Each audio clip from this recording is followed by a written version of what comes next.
I hope my veshti stays on while speaking. Today is the first day I have not used a belt. So it's a very significant day for me. அப்போ எப்பவுமே பக்கத்தில் இருப்பாரு. Present கொடுத்தா Hugo Boss belt தான் கொடுப்பாரு. எல்லாருக்கும் வணக்கம். And a very good afternoon to Sosami Ayya, to Arun uncle, to Arun uncle, Dr. Krishnan, Professor Devalan and Arun Subramaniam, and also welcome to all the interstate guests. Welcome to our guests from across the Tasman Sea, from New Zealand as well, and also welcome to all our friends from Victoria as well. And a big thank you to the organizing committee for this opportunity. So listening to Sosami Ayya was like a 1 hour beautiful meditation. I just sank into it. And I make a comparison to about 4 or 5 years ago in Melbourne, I think roughly 216. It was entirely my fault, but my Tamil proficiency, as you know, is not that great. I could follow half of the speech. In Ekku, I could follow the whole speech. Wow. So in 4 years, by 100%.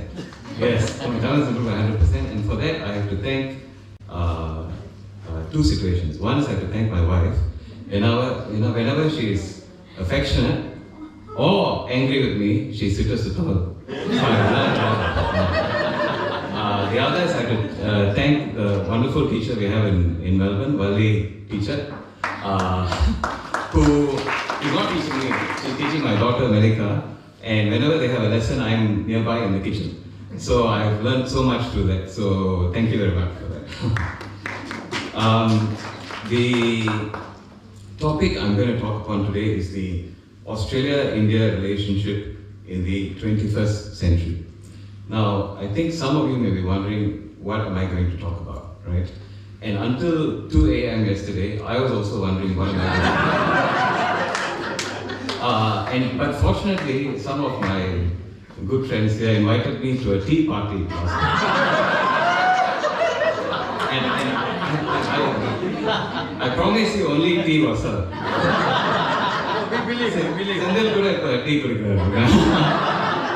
But the tea became stronger and stronger through the night. So, thank you for that very much. 10 minutes around. So, now I am relatively new to Australia, 9 years in the camp, but Arun uncle has started this for us. I am not an economist. I am not a geopolitical scientist. Hence, I have no credentials to give this talk today. But I'm still going to give it, and I thank you for your patience in sitting here and listening to me. Right? The only credential I have is that I'm really excited about India, and I'm really excited about Australia. I've just had a holiday in India, where my wife and children contributed significantly to the economy of India.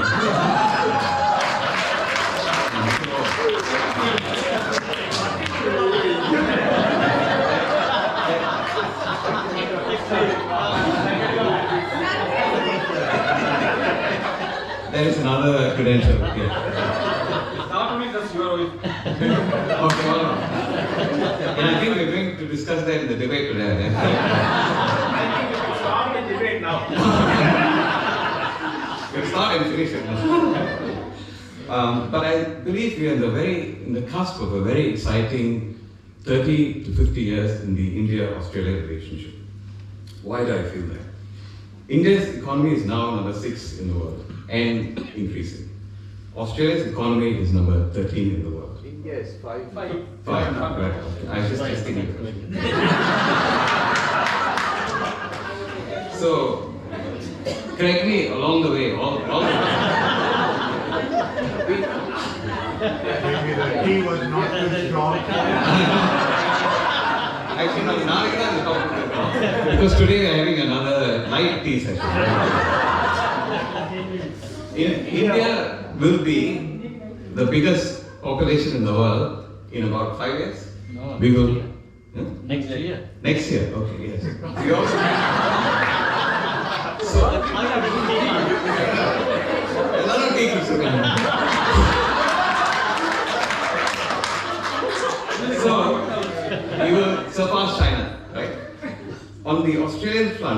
the Indian migrant population is set to become the biggest migrant population in Australia. We are going to outdo even the United Kingdom migrant population as well. And the fastest growing religion in India, based on the recent census, is Hinduism. In Australia. In Australia, yeah, in Australia. So, yeah. I think prayer. Arun, tea வேணுமா?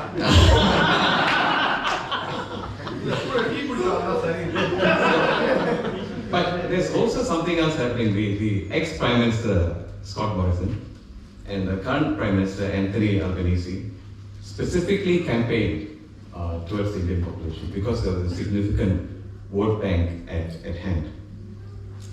And there is a free trade agreement waiting to be signed between India and Australia, which was being signed. Yes, in the last 2 minutes it was signed. And the Indian stock market has also seen bumper returns as well. And many of my white Australian friends ask me how they can invest in the stock market in India. I have no idea because I think the bureaucracy is hard, but hopefully it becomes easier for foreigners to invest as well. And you know, the other thing that I think is very significant is looking at things from a world history point of view, in the longitudinal perspective. First we had the hunter-gatherer days, and then we had the agricultural era, and then we had the industrial and manufacturing era, and now we are firmly in the digital era. And we all know how strong India is in information technology. Another legacy of the colonial presence in India is the strength of our English language. And that is, considering that India and China are competition, that is an immense plus factor. India is also the world's largest democracy. China has its own issues with democracy, and President Xi Jinping has been increasingly clamping down as well. So there is real scope in investment in India and interrelations between countries. India is also, as we know, a spiritual center. And while that is an economic activity, it's also something that many Western countries are seeking, including many Australian people as well. And I see patients, of course, in my psychiatry practice, and spirituality is something that is a conversation. Also, you will notice in Melbourne, increasing number of vegetarian and vegan people, increasing number of vegetarian restaurants, and India has the highest number of vegetarians in the world. When I looked it up, there's a range here, something between 20 to 39%. I put a range, so I can't be wrong with this. It has to falsify.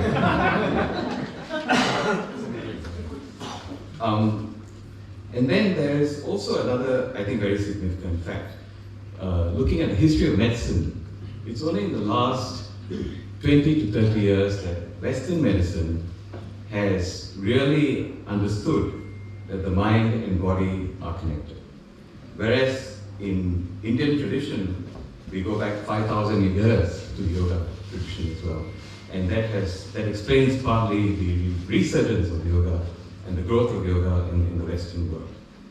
So, and also having worked in New Zealand for about 8 years, I want to just draw upon the concept of the indigenous people in New Zealand, the Maori people.